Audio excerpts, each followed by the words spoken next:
So I have no conflict of interest, and I want to thank my good friend, Dr. Valkavi, for the invitation to be here with you at this meeting and today.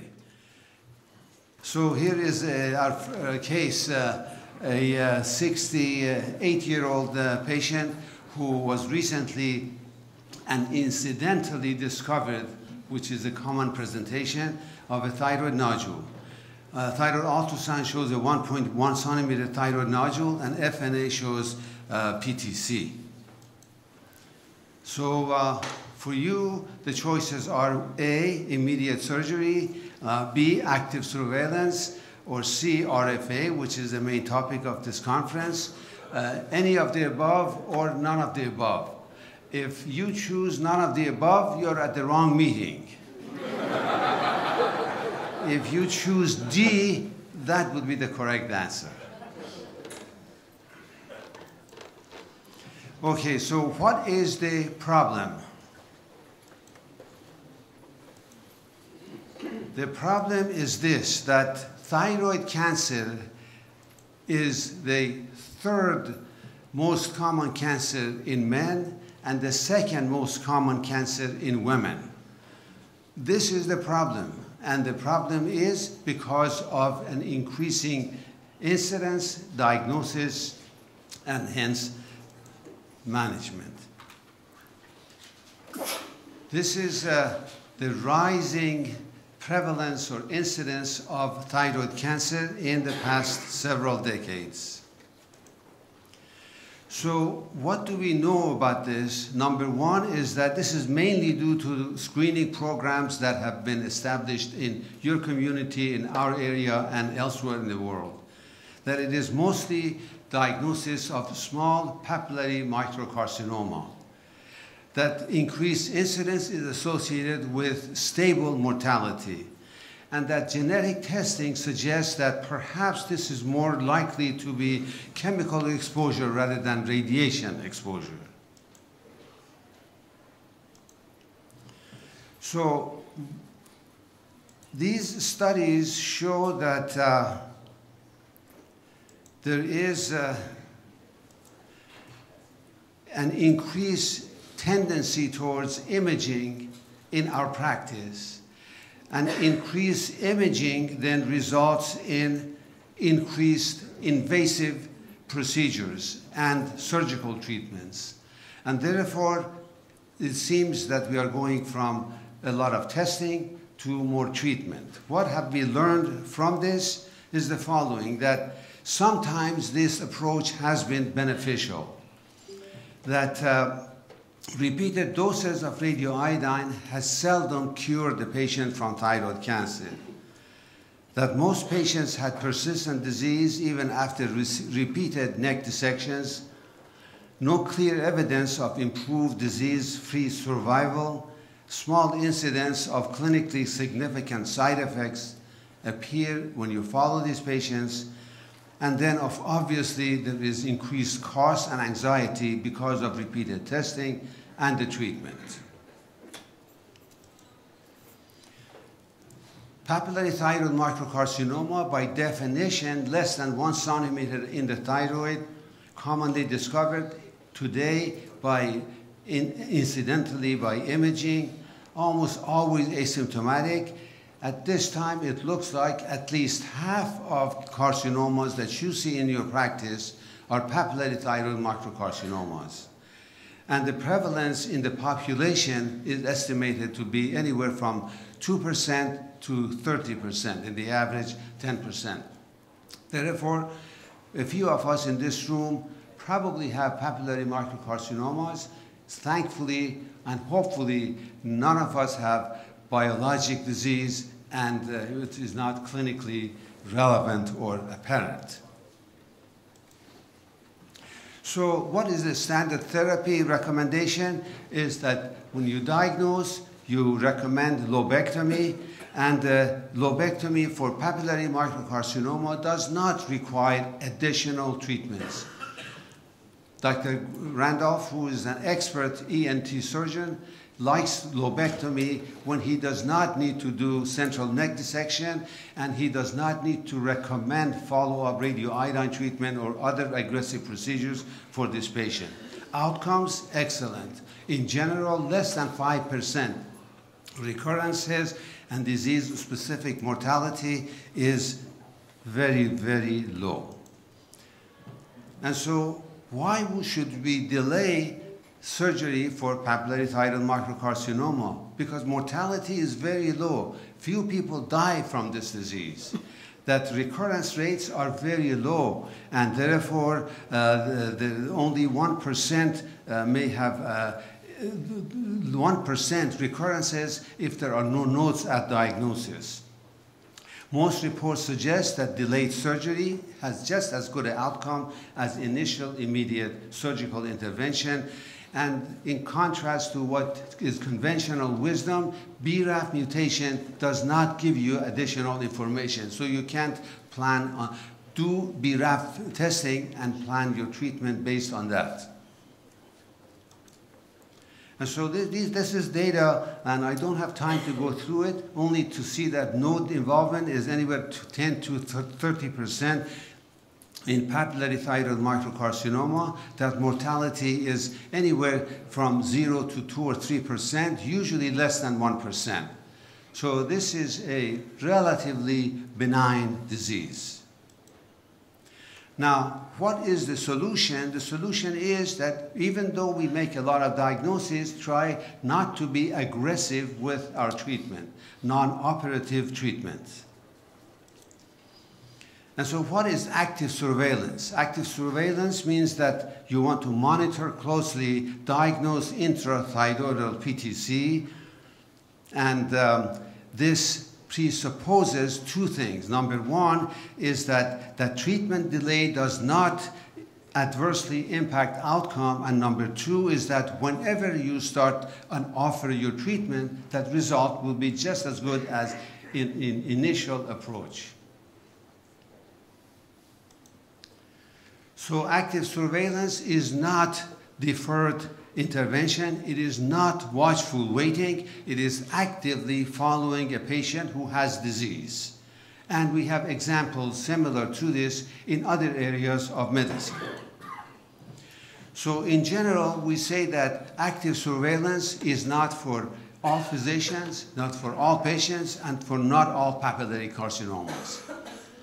You may or may not wish to do this in your practice. Nothing wrong with it.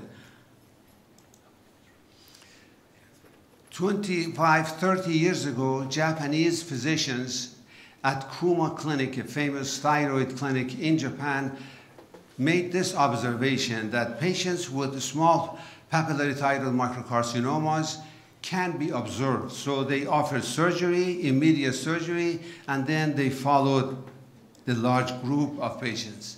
The bottom line was that the vast majority of these carefully followed patients for a decade did not show advancing disease. They concluded that immediate surgery is just as good as follow-up for these patients.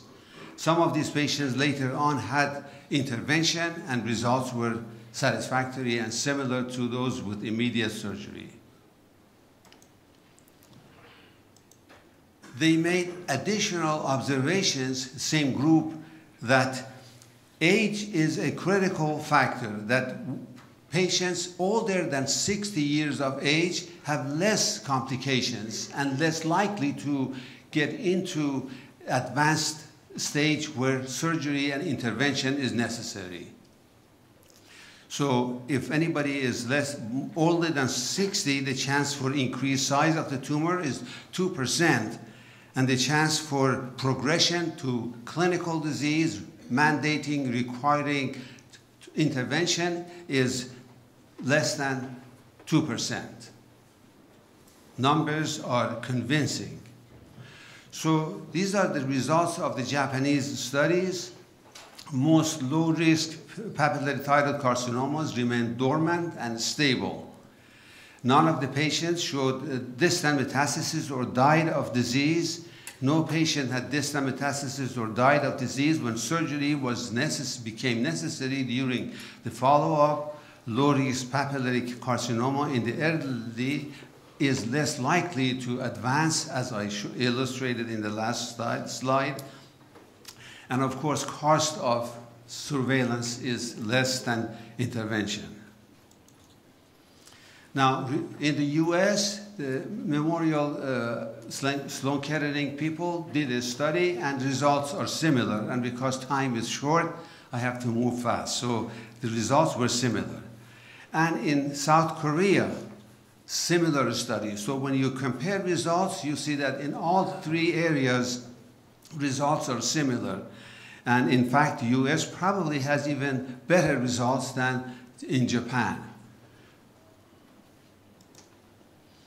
So this is a recent review by Chu and colleagues looking at a systematic review of reported AS. 18 studies, large group of patients, almost 6,000 patients with AS versus surgery, mean follow-up not too long, around 5 years. And data overall did not have high quality. However, the conclusion was that in patients with small to low-risk PTC, active surveillance and immediate surgery are associated with similar mortality and risk, meaning that if you sit on this case and wait and follow, results will be the same as if you send the patient to Dr. Randolph and say lobectomy. Sorry, Greg, I don't mean to pick on you. So, key factors in decision making. Number one is that which patients should I select? Which tumors? What is my follow-up plan? When should I transition to surgery? And what about the medical team that is required to do this? So the ideal patient is one that is older, has a solitary single tumor, and it is intrathyroidal. And which patients? Age greater than 60, no local symptoms, can live with cancer. You have to explain that you have cancer, but I'm not going to do anything. We're going to follow. So live with the anxiety. Understand risk of tumor growth and follow-up necessary and all the problems that are associated with that. Which tumors? Papillary thyroid carcinoma, less than 1 centimeter, although there seems to be a trend towards even accepting up to 2 centimeters for follow-up, for active surveillance. Preferably, but not necessarily, unifocal, intrathyroidal, node negative, absent of extrathyroidal extension by ultrasound examination, and no evidence of distant metastasis. This is a typical example of an intrathyroidal PTMC, which is a good candidate for active surveillance. This is near the capsule. It is not a good candidate. This is a diagram showing that subcapsular lesions have to be identified carefully with an experienced sonographer. So what about tumor growth? What does that mean? You can measure it in 3 ways. Number 1, diameter. Number 2, the percentage of change. And number 3, change in volume. Any of those parameters would be acceptable. And so basically then, to summarize, an increase in 3 millimeter in diameter or 100% change in volume would mandate intervention at that time of that examination. What about medical team? Okay, you need a team that has an endocrinologist with experience with ultrasound and follow-up of these patients. You need a high-volume surgeon to work with you during this period. Obviously, you have to discuss the details and follow up with the patient to make sure that he or she understands consequences. Factors that influence tumor growth are the following. Number 1, age. Young is worse than old. TSH levels, slightly increased TSH levels, seem to suggest advancing tumor, so they're promoted. Number 3, multifocality has no impact, and pregnancy does not change management, does not influence. So young women, reproductive years, if they have a tumor and they want to be followed and plan pregnancy, no problem. So the ATA guidelines basically suggest that as an active surveillance is a valid, acceptable alternative to immediate surgery. Management strategy for follow-up, this is key. So it is recommended that if you have a patient, every 6 months for 2 years, follow up with ultrasound. If no change, then you can reduce your intensity of your follow-up. And TSH suppression is not recommended, but you follow TSH levels periodically. Make sure TSH is less than 3. And the thyroid function tests you do yearly. And then indications for surgical intervention, we already talked about. A patient may change his mind, you may change your mind, or there may be objective evidence that tumor growth is occurring. Therefore, you recommend surgical treatment.